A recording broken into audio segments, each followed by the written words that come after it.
자, 여러분, 룻기의 시작은 우리가 이제는 잘 알죠. 흉년으로 시작합니다. 흉년에서 시작해요. 그러니까 약속의 땅인 베들레헴에 흉년이 들었다는 거예요. 자, 지난주에 말씀드렸듯이 베들레헴의 원어적인 의미는 떡집입니다. 그러니까 베들레헴에 흉년이 들었다. 이 말은 떡집에 떡이 떨어졌다는 거죠. 다시 말해 빵집에 빵이 없는 거예요. 떡집의 본질은 맛있는 떡이 있는 거고요. 빵집의 본질은 맛깔난 빵이 있다라는 거예요. 본질이 빠진 떡집과 빵집은 더 이상 빵집도 아니고 떡집도 아닙니다. 딴 게 아무리 좋아도 본질이 빠지면 아무것도 아니에요.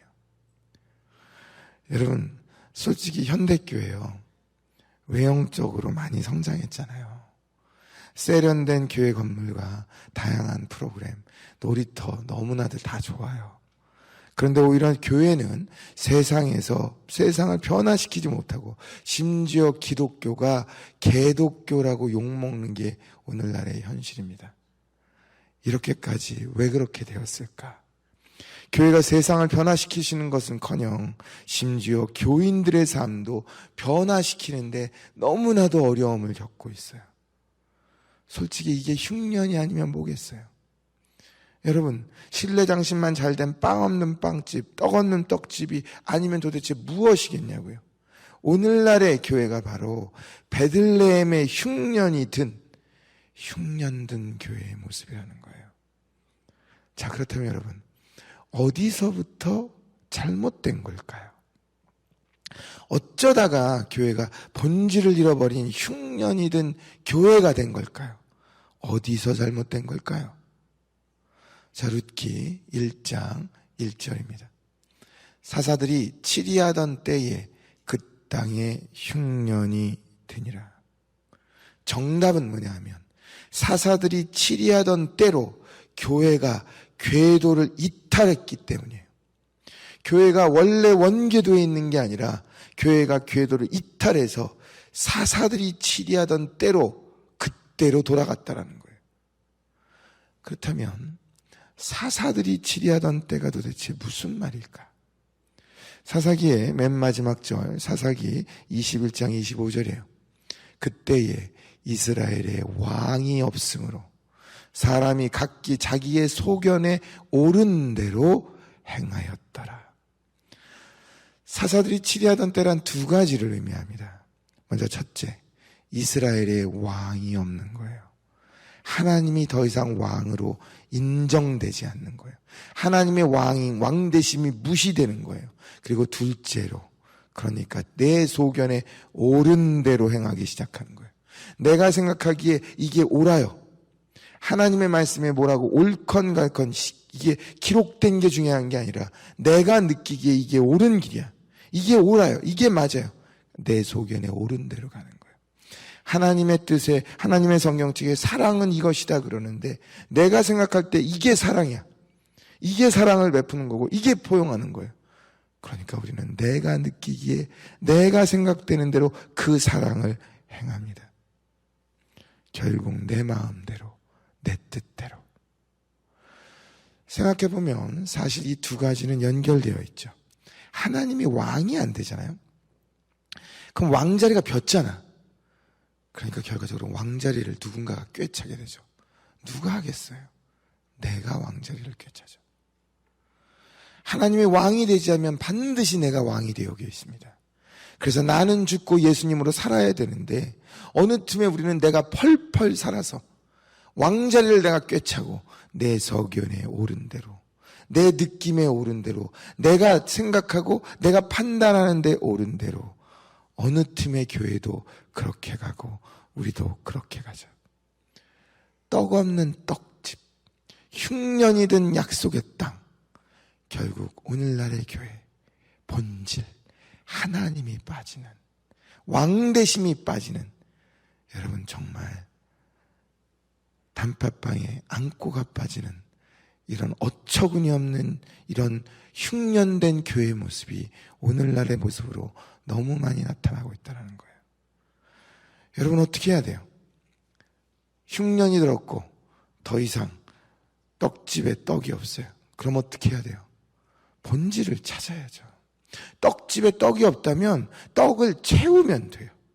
교회에 복음이 빠졌다면 복음을 채우면 돼요.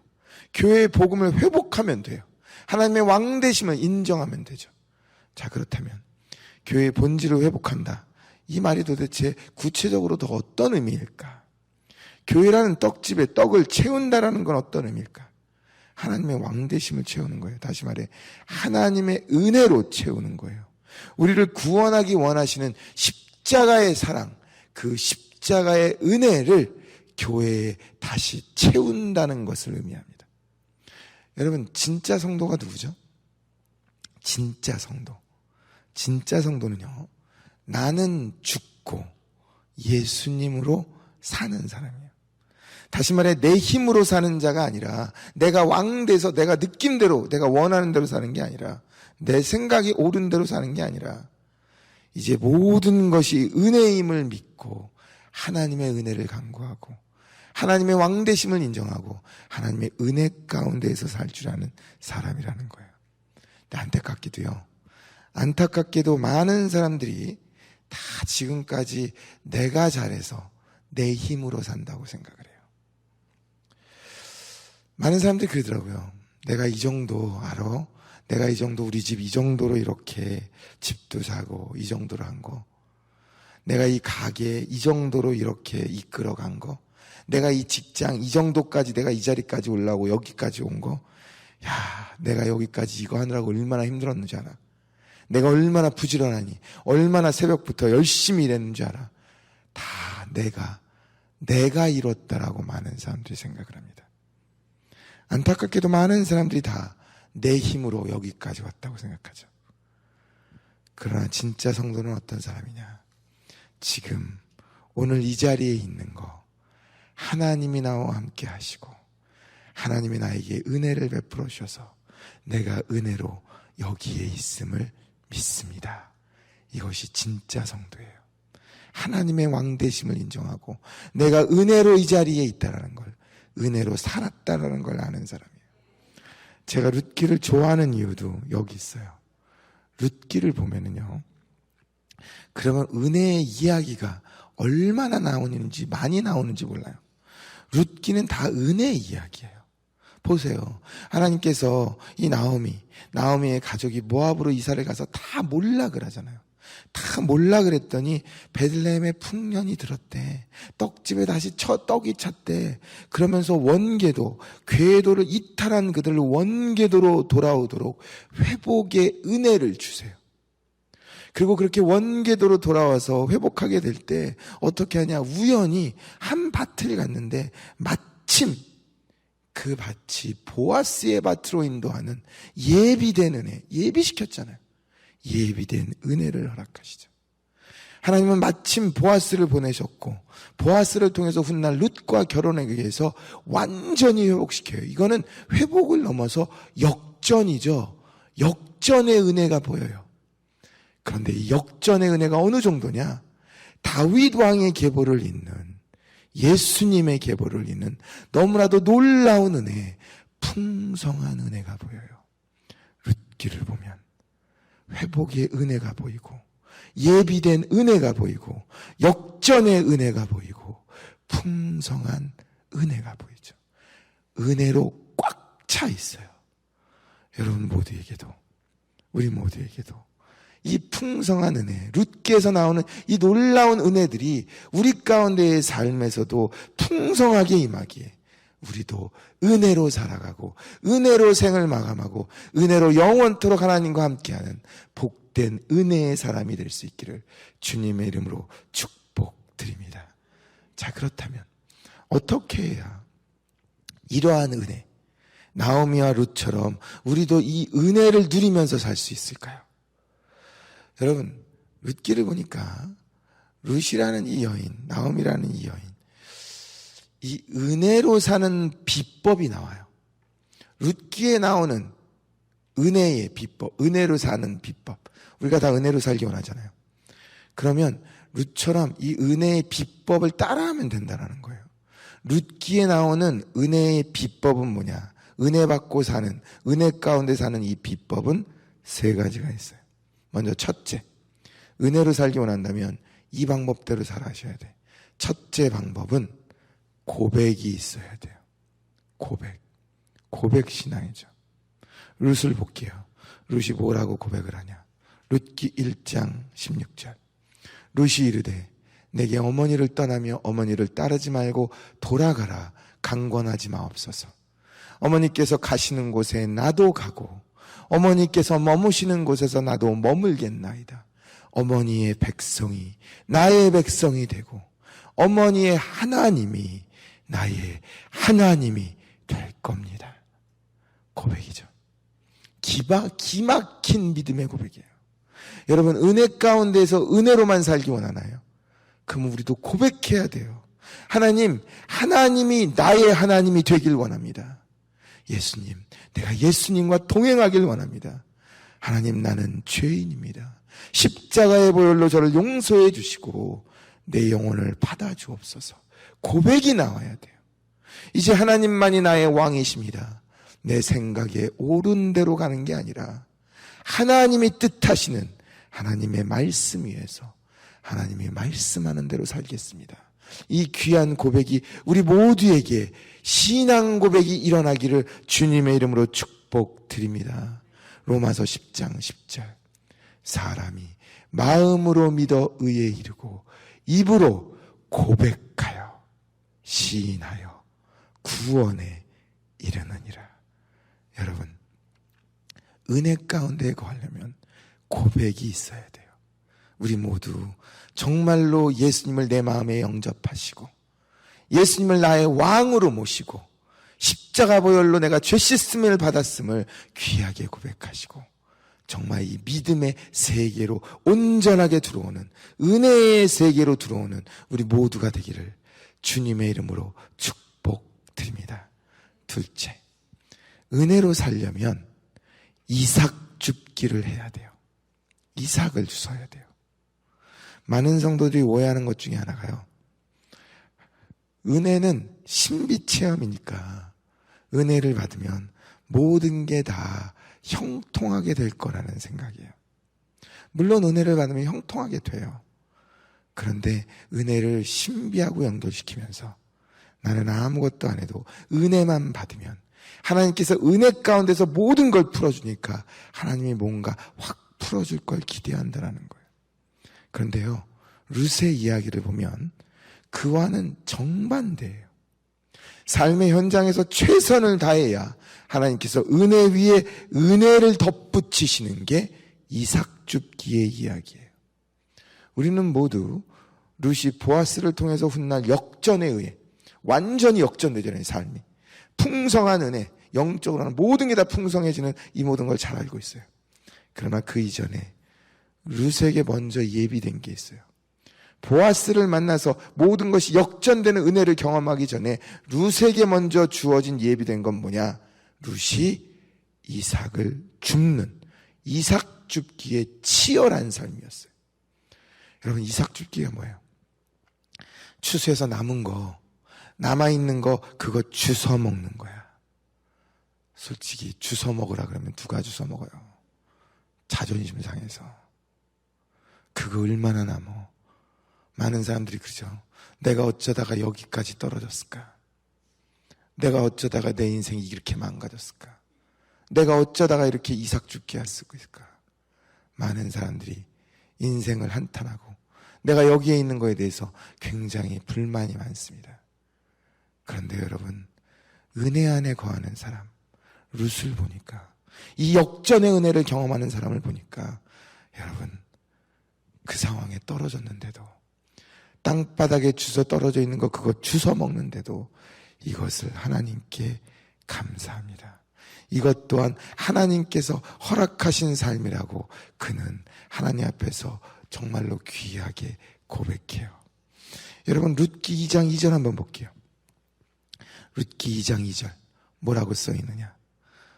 모압 여인 룻이 나오미에게 이르되 원하건대 내가 밭으로 가서 내가 누구에게 은혜를 입으면 그를 따라서 이삭을 줍겠나이다.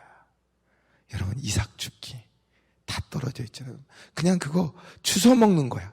근데 그것도 어떻게 해야 주워 먹는데요? 이것도 은혜를 입어야만 주워 먹을 수 있대요. 우리들이 때로는 삶이 망가집니다. 때로는 삶이 어려울 때가 있어요. 내가 어떻게 하다가 이 모양이 됐을까? 우리들에게서는 먼저 원망이 나오죠. 그러나 여러분, 여러분의 삶이 어떠하든지 그 삶이 지금 이삭 줍기를 해야 되는 삶이라도 이것 또한 하나님이 나에게 은혜를 주셨구나. 이거라도 할 수 있도록 은혜를 주셨구나. 그 삶에서 최선을 다하기를 축복드립니다. 여러분, 하나님께서 뭐라 그러시냐? 하나님께서 너가 작은 일에 충성을 하니 내가 더 많은 것으로 채우신대요. 우리 모두가 많은 것을 받아야만 감사하고 최선을 다하는 자가 아니라 때로는 삶이 망가질지라도 그곳에서 이삭 줍기도 작은 것에 최선을 다함으로 말미암아 하나님이 놀랍게 회복시키는 역전의 은혜를 누리는 우리 모두가 되기를 축복드립니다. 최선을 다해야 돼요. 은혜하면 생각할 때 두려운 게 있어요. 많은 사람들이 은혜를 생각하면 많은 사람들이 하나님께서 그냥 확 풀어준다고 생각해요. 천만에요. 여러분, 은혜 받는 자도 삶에서 최선을 다해서 치열하게 살아야 돼요. 이삭 줍기를 할 때도 은혜로만 기도로서 모든 것을 풀어주기를 원하는 게 아니라 이삭 줍기를 할 때도 최선을 다해서 치열하게 해주셔야 돼요. 룻이 이삭을 열심히 주셨어요. 내가 왜 이 모양으로 여기 와서 이 고생을 하고 주워 먹고 있느냐?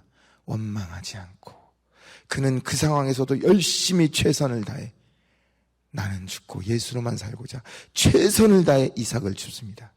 그랬더니 하나님께서 그로 하여금 은혜를 더하셔서 네가 작은 일에 충성하니 내가 너 놀라운 은혜로 너를 채우리라 보아스를 만나게 하시고 보아스를 통해서 놀라운 은혜를 회복의 역사를 일으킵니다.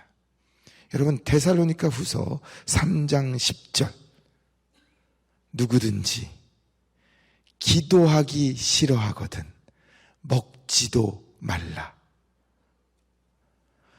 감사합니다. 시험을 통과하셔서 여러분, 누구든지 기도하지 않아서가 아니에요. 일하기 싫어하거든 먹지도 말래요. 여러분의 삶에서 이삭을 주셔야 될 때가 많아요. 최선을 다해서 주십시오. 낭망하지 마시고 자존심 상해하지 마시고 내가 주셔야 될 게 있다면 하나님 이것도 하나님이 허락하신 것이니 감사합니다. 이 귀한 믿음으로 주실 수 있는 여러분 모두가 되기를 축복드립니다. 그래서 작은 일에 충성하는 모습을 하나님이 보시기에 여러분의 놀라운 역전의 은혜를 허락하시는 우리 모두가 되어 하나님 앞에서 새로운 하나님의 귀한 백성으로 승리할 수 있기를 주님의 이름으로 축복드립니다. 셋째, 은혜 받기 위해서는, 은혜로 살기 위해서는 헤세드의 마음, 다시 말해 선대할 줄 알아야 돼요. 여러분이 정말 은혜로 살기 위해서는 첫 번째 고백해야 된다 그랬습니다. 두 번째, 여러분 우리가 이삭을 열심히 주셔야 된다. 이삭 줍기를 해야 된다 그랬어요. 세 번째, 선대하는 마음이 있어야 돼요. 룻기 1장 8절에요. 나오미가 두 며느리에게 이르되 너희가 죽은 자들과 나를 선대한 것 같이 여호와께서 너희를 선대하시기를 원하노라. 자, 여러분, 여기서 선대하다, 이 선대하다라는 말이요, 원어적인 의미로, 원어적인 표현이 바로 헤세드입니다. 하나님이 우리한테 선대하는 거예요. 우리를 정말 우리에게 긍휼을 베푸시고 우리에게 은혜를 베푸신다는 거예요. 헤세드라는 뜻이 뭐냐면 헤세드가 선대하다, 잘해준다, 긍휼을 베푼다, 은혜를 끼친다. 이게 헤세드예요. 하나님이 왜 좋은 분이냐면 우리가 힘들고 어려울 때 많은 부분에서 부족한데 하나님께서 헤세드의 하나님, 우리에게 은혜를 베푸세요. 우리를 선대하세요. 우리에게 잘해주시죠. 이게 그래서 하나님이 헤세드의 하나님이라는 거예요. 그런데 놀랍게도요, 이러한 하나님의 헤세드, 은혜를 베푸는 마음, 선대하는 마음이 룻에게 있었어요. 룻이라는 여인이 얼마나 헤세드, 선대하는 마음이 많았는지요. 여러분, 훗날 보아스가 룻을 보면서 이렇게 칭찬을 합니다. 자, 룻기 2장 11절과 22절. 내 남편이 죽은 후로 네가 시어머니에게 행한 모든 것과 네 부모와 고국을 떠나 전에 알지 못하던 백성에게로 온 일이 내게 분명히 알려졌느니라. 여호와께서 내가 행한 일에 보답하시기를 원하며 이스라엘 하나님 여호와께서 그의 날개 아래 보호하기를 너가 받으며 내가 온전한 하나님께서 너에게 상 주시기를 원하노라. 여러분, 하나님께서 그를 보상하는데요, 여러분 어떻게 보상하냐? 보아스가 보면서까지 이 룻이라는 여자 굉장히 선대하는 마음이 있구나 깨우치게 함으로써 보상을 하십니다. 여러분 생각해 보세요. 룻이라는 여자 시어머니잖아요. 자기 남편 죽었어요.